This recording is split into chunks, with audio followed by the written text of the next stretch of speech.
Suamiku pewaris utama. Bab 90. Tidak mau basa-basi. Berkat adanya mobil-mobil di areal parkir itu, nyawa mereka jadi selamat. Tapi sebaliknya, 2 buah mobil kacanya pecah diterjang peluru nyasar. Siapa mereka?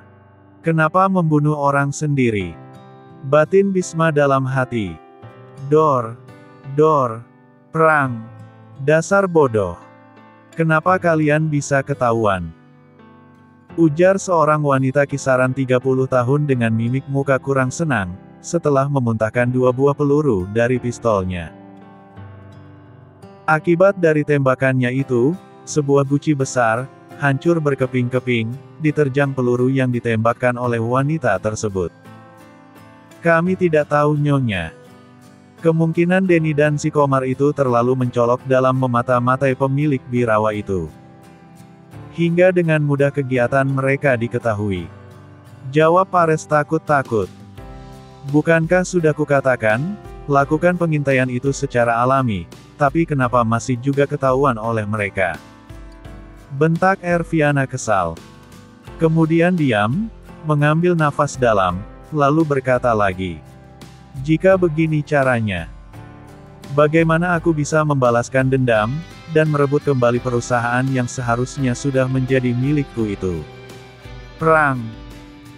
Sebuah gelas kaca melayang ke dinding, pecah berantakan di lantai, akibat dilemparkan oleh wanita yang sedang emosi itu. Lalu bagaimana dengan anak buahmu yang lain? Apakah mereka juga ketahuan? Tanya Erviana masih dengan ekspresi kesal. Mereka saat ini masih aman-aman saja nyonya. Karena tugas mereka hanya mengarahkan, bukan ikut memata-matai orang itu. Jawab Pares apa adanya. Hubungi anak buahmu yang lain, agar sementara menghentikan kegiatan. Tarik seluruhnya dari lokasi, jangan menampakkan diri dulu. Perintah Erviana tegas. Baik nyonya. Jawab Pares patuh. Kemudian meminta izin untuk pergi dari ruangan itu, guna menghubungi bawahannya agar segera kembali ke markas. Tunggulah kau Hendy. Kau boleh merasa menang saat ini. Gara-gara anak buahmu, Melviano mati, dan aku gagal mendapatkan perusahaannya itu. Ucap Erviana geram. Lalu diam sejenak, tak lama kemudian berkata lagi. Jangan kau pikir aku akan diam saja. Kau terlalu meremehkan monster betina ini. Walau anak buahmu banyak, tapi kekuatan anak buahku, jauh melampaui kekuatan anak buahmu itu. Ucapnya kuat, disertai dengan keyakinan yang sangat tinggi sekali. Dengan dukungan suamiku, aku akan memanfaatkannya untuk membuat perusahaanmu hancur. Agar kau bisa merasakan, bagaimana sakitnya kehilangan orang yang disayang, juga kehilangan perusahaanmu. Ucapnya garang, sambil menyeringai buas. Kemudian keluar dari ruangan, dan masih tetap menenteng pistol kebanggaannya tersebut. Sementara itu, Hendy saat ini sedang berhadapan dengan puluhan manajerial mall. Bahkan pemilik mall beserta dewan direksi, juga hadir di situ. Apakah Anda bisa bertanggung jawab atas insiden penembakan itu? Gara-gara anak buah Anda, mall kami menjadi sorotan publik. Bahkan pihak kepolisian sudah meminta klarifikasi pada kami. Ucap Anggoro cukup kuat, seorang pemilik mall, sekaligus direktur utama mall tersebut.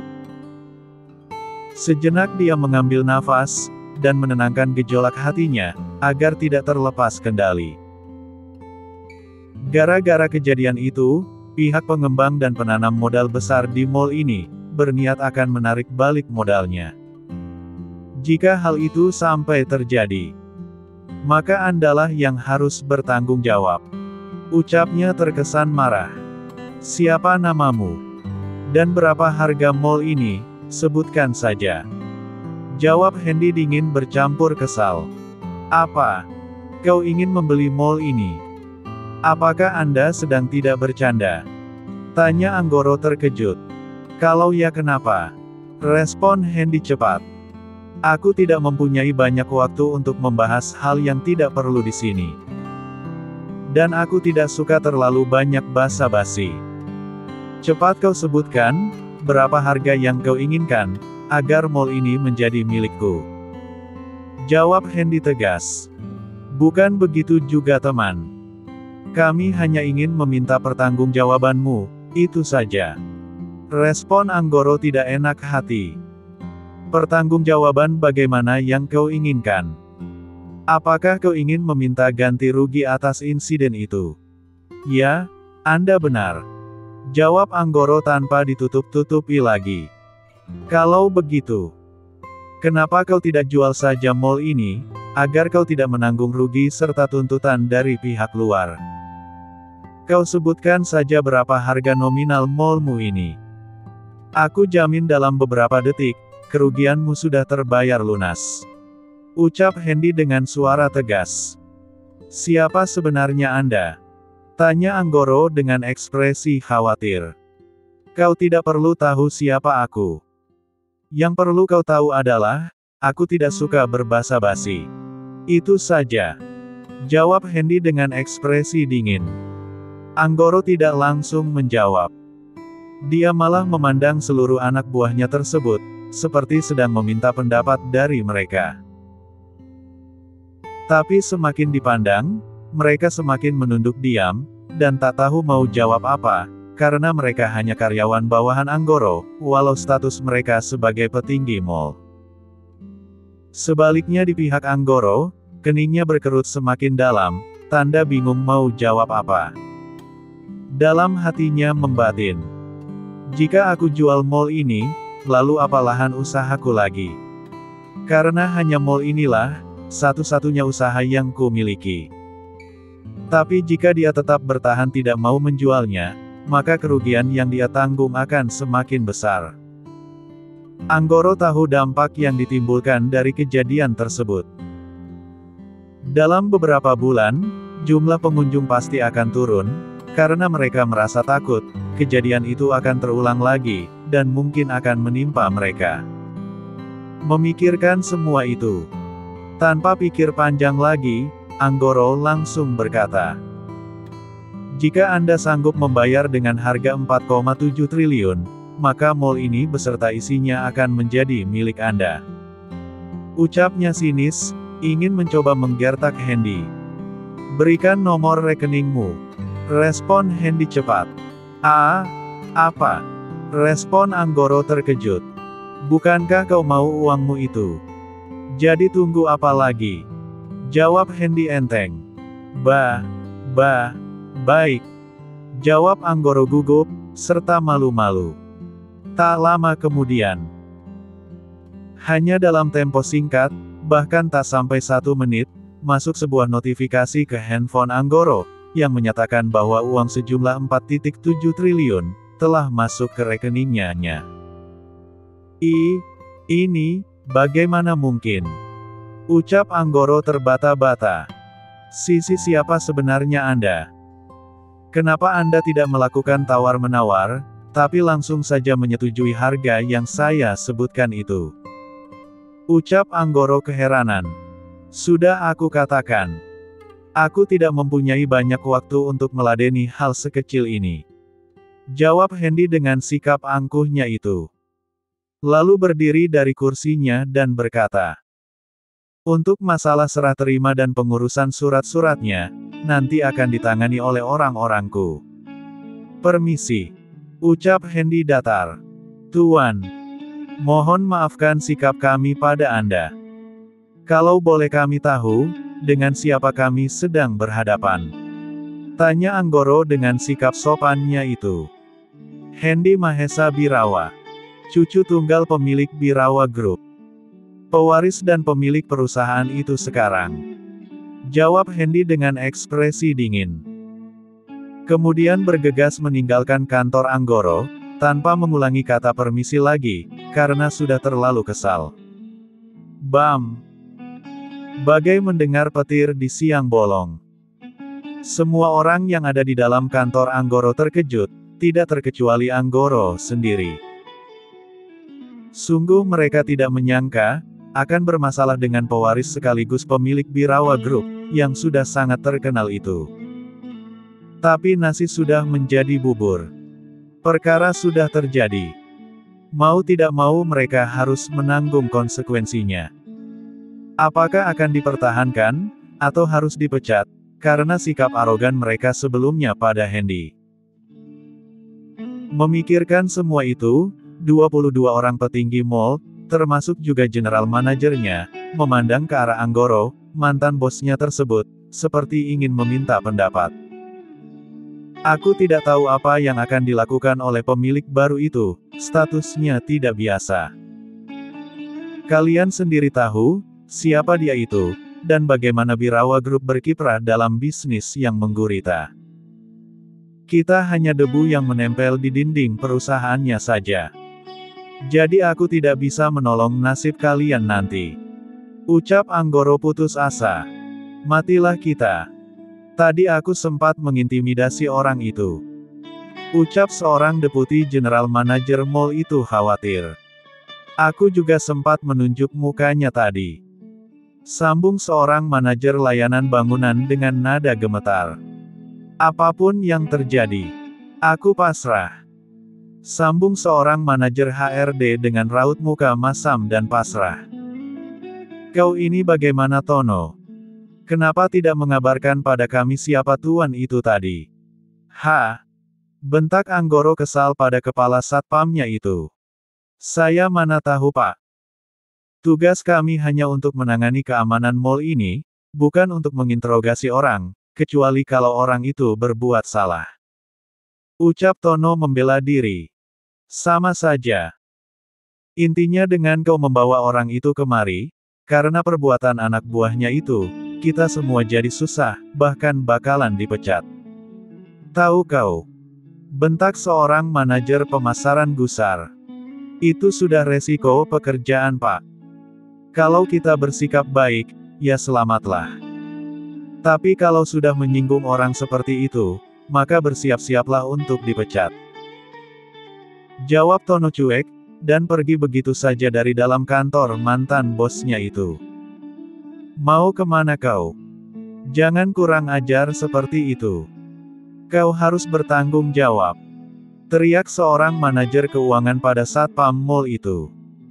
Berani melangkah sedikit saja, kau akan kami pecat. Ancamnya garang. Pecat. Apakah kau tidak sadar posisimu saja sedang terancam, malah mau memecatku, mimpi. Balas Tono dengan sikap cueknya itu. Lalu benar-benar pergi meninggalkan mereka. Dasar kurang ajar. Berani-beraninya dia meninggalkan kita begitu saja. Dasar manusia tidak tahu balas budi. Maki seorang manajer pemasaran mall itu kesal. Biarkan saja. Jangan terlalu dipikirkan, yang harus kita pikirkan sekarang adalah nasib kita sendiri. Apakah tetap dipakai atau dipecat setelah acara serah terima mall ini? Respon seorang manajer keuangan menenangkan teman-temannya. Nanti setelah kita tahu posisi kita, baru kita buat perhitungan dengan satpam itu. Ucapnya lagi seperti berharap, bakal dipakai lagi oleh pemilik baru mall tersebut. Selagi mereka terus berdebat, akan segala kemungkinan, yang akan mereka hadapi. Hendy menghubungi James, Siolung dan Erisa untuk datang ke mall, di lokasi yang sudah dia kasih tahu itu. Tak sampai setengah jam, ketiganya sudah sampai ke tempat yang sudah ditunjuk itu. Dan langsung menuju ke kantor Anggoro, didampingi oleh 30 orang pengawal elit, untuk melakukan proses serah terima. Setelah segala surat menyurat ditandatangani oleh kedua belah pihak. Disaksikan oleh 2 orang notaris, dan 1 orang pengacara daerah. Siolung berkata, Tuan Besar sudah memerintahkan kepada kami, agar memecat semua petinggi mall, termasuk seorang satpam di mall ini. Jadi silakan kalian bersiap-siap, untuk meninggalkan mall ini sekarang juga. Ucapnya lagi, Tuan. Apakah tidak ada pertimbangan lain, agar kami tetap dipertahan di mall ini? Tanya seorang deputi general manager mencoba keberuntungannya. Apa yang sudah diperintahkan oleh Tuan Besar, itulah yang harus kalian laksanakan. Dan tidak ada acara tawar-menawar lagi. Jawab James tegas. Jadi silakan tinggalkan ruangan ini, karena kami akan menggunakannya untuk bekerja. Ucap Xiaolong dengan ekspresi dingin. Baik. Ucap mereka serempak, dan langsung keluar dari kantor besar milik Anggoro sebelumnya, menuju ke ruang kantornya masing-masing. Untuk mengambil barang-barang pribadi mereka. Setelah keluar dari kantor, semua wajah para bekas petinggi mall itu tampak lesu. Seperti sudah kehilangan gairah untuk hidup. Sirna sudah harapan mereka untuk berkarir, di mall yang selama belasan tahun, menjadi tempat mereka untuk mengais rejeki. Semua karyawan yang melihat mereka bersikap seperti itu, tentu saja merasa heran. Di kepala mereka penuh dengan tanda tanya. Ada apa dengan bos-bos kita itu? Tidak biasanya mereka bersikap seperti itu. Apakah gara-gara kasus penembakan di tempat parkir tadi, hingga membuat mereka mendapat teguran dari Tuan Anggoro? Tanya salah seorang karyawati di bagian penjualan parfum merek ternama penasaran. Manalah aku tahu. Kan dari tadi kita sibuk mengikuti berita perkembangan kasus tersebut. Kalaupun mereka bersikap seperti itu ya wajar, karena sedikit banyaknya mereka juga terkena imbasnya. Jawab temannya sesama karyawan di gerai parfum itu apa adanya. Sudah. Jangan bahas masalah yang bukan urusan kita. Jangan sok tahu padahal kita tidak tahu. Hardik pimpinan gerai tersebut sedikit kesal. Karena dari tadi mereka terus saja ngerumpi. Di tempat lain. Sejak peristiwa itu. Hanya ada beberapa orang pelanggan yang menghampiri gerai kita, kalau begini terus, lama-lama kita akan rugi, tidak dapat komisi dari bos mall ini. Ucap seorang karyawan mall di bagian pakaian anak-anak. Kemari semua. Ada desas-desus yang aku dengar, yang menyatakan bahwa mall ini telah berpindah tangan ke orang lain. Ucap seorang karyawan dengan nafas terputus-putus. Kau tahu dari mana? Tanya temannya seakan tidak percaya.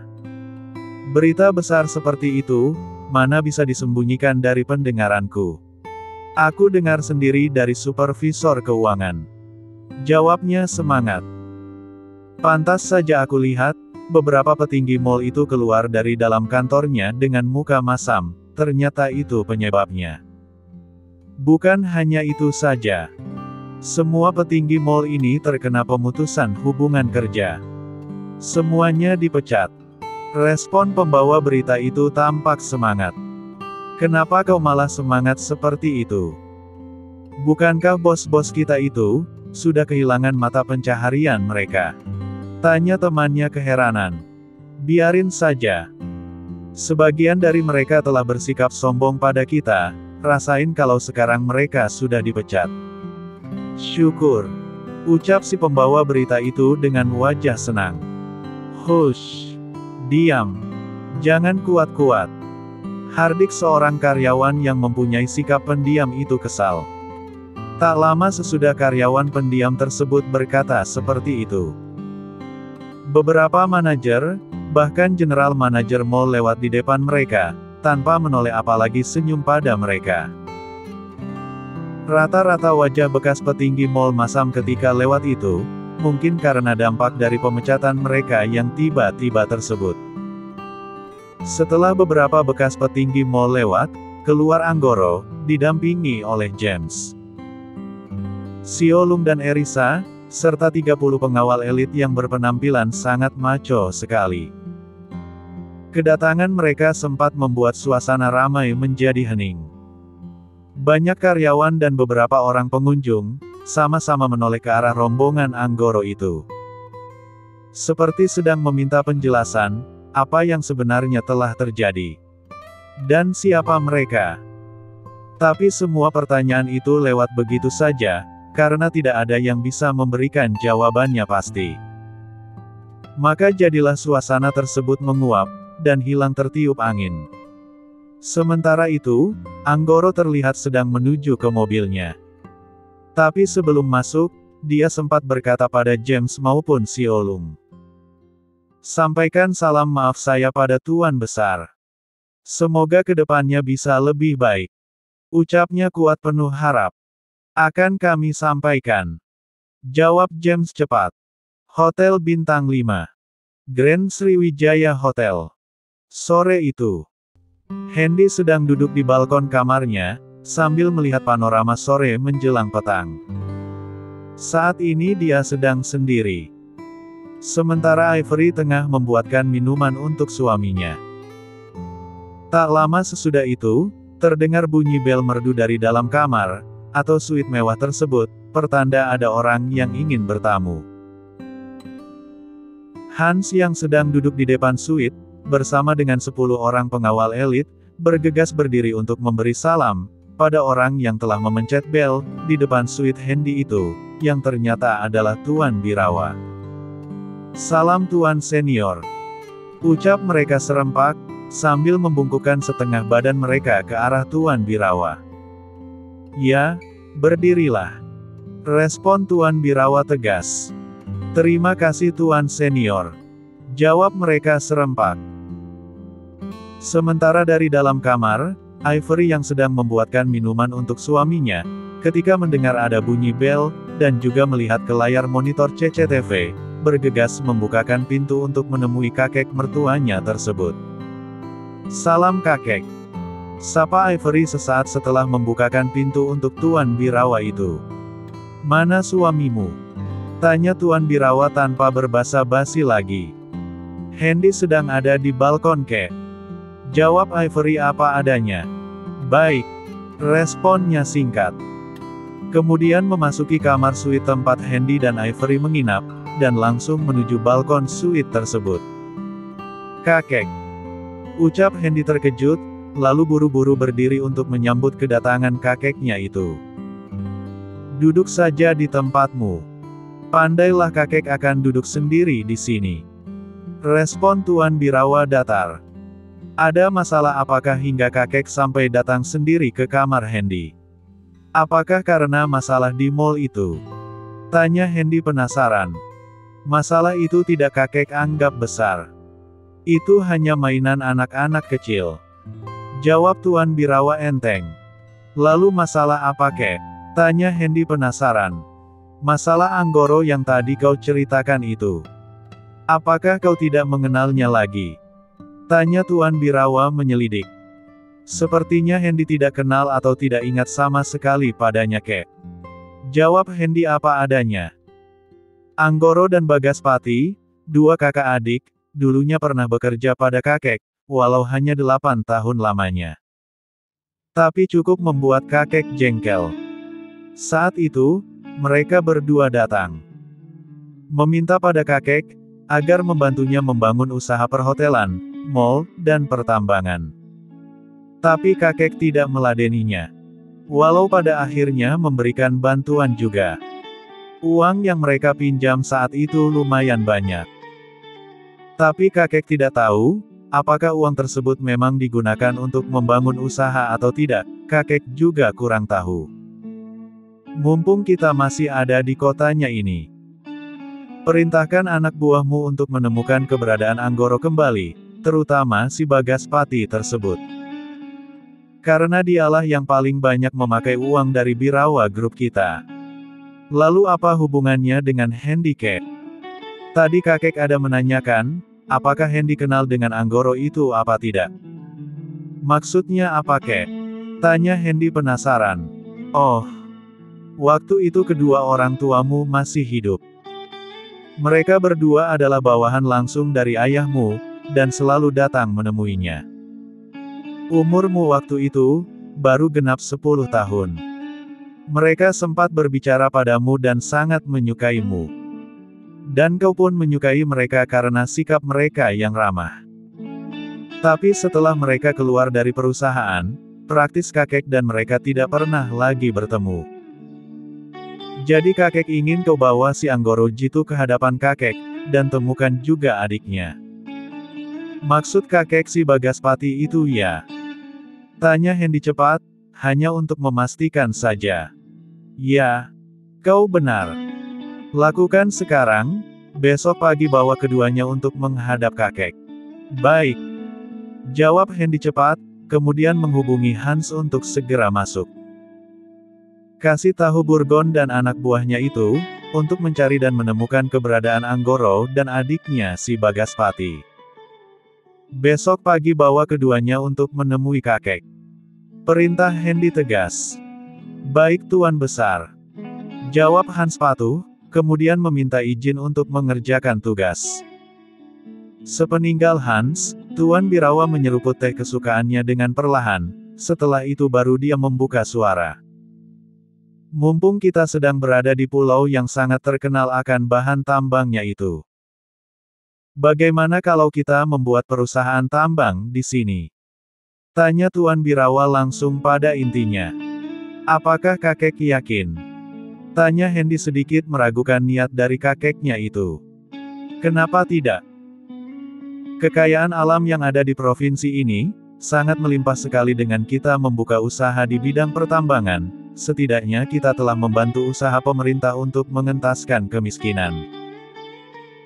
Dengan membuka usaha di sini, akan banyak tenaga kerja lokal yang akan terserap dan itu membantu perekonomian mereka menjadi sedikit lebih baik. Respon Tuan Birawa bersemangat sekali. Menurut kakek, beberapa bahan tambang yang ada di pulau ini, harus kita kuasai. Di antaranya adalah, minyak bumi, gas alam dan batu bara.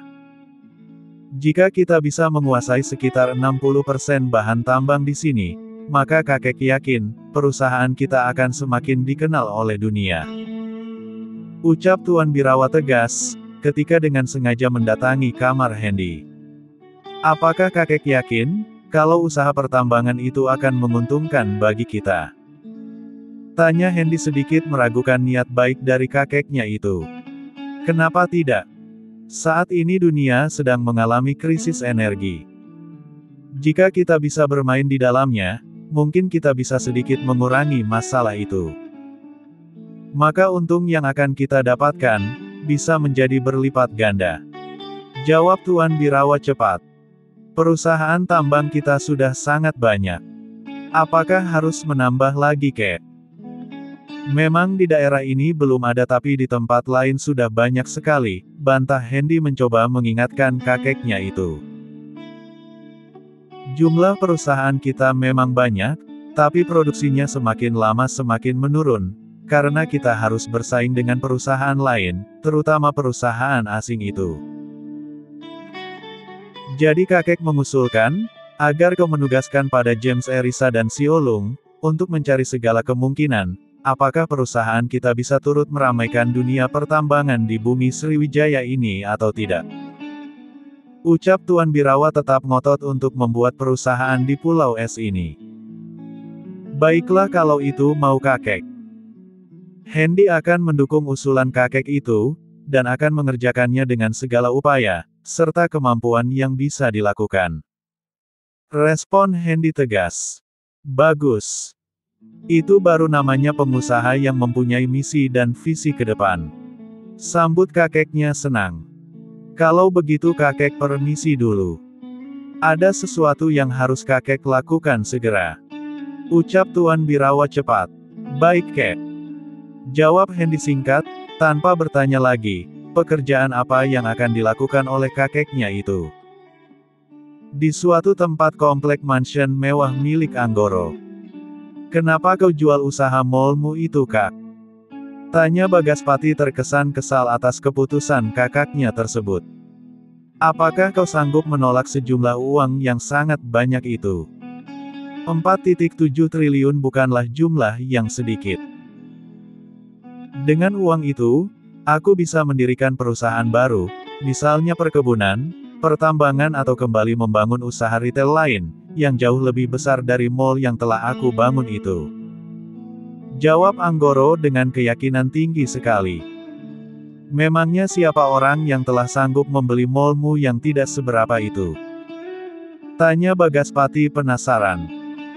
Hendi Mahesa Birawa, cucu tunggal Tuan Mahesa Birawa, pemilik perusahaan Birawa Group, tempat kita bekerja dulu. Jawab Anggoro berterus terang. Apa? Respon Bagaspati terkejut. Bersambung.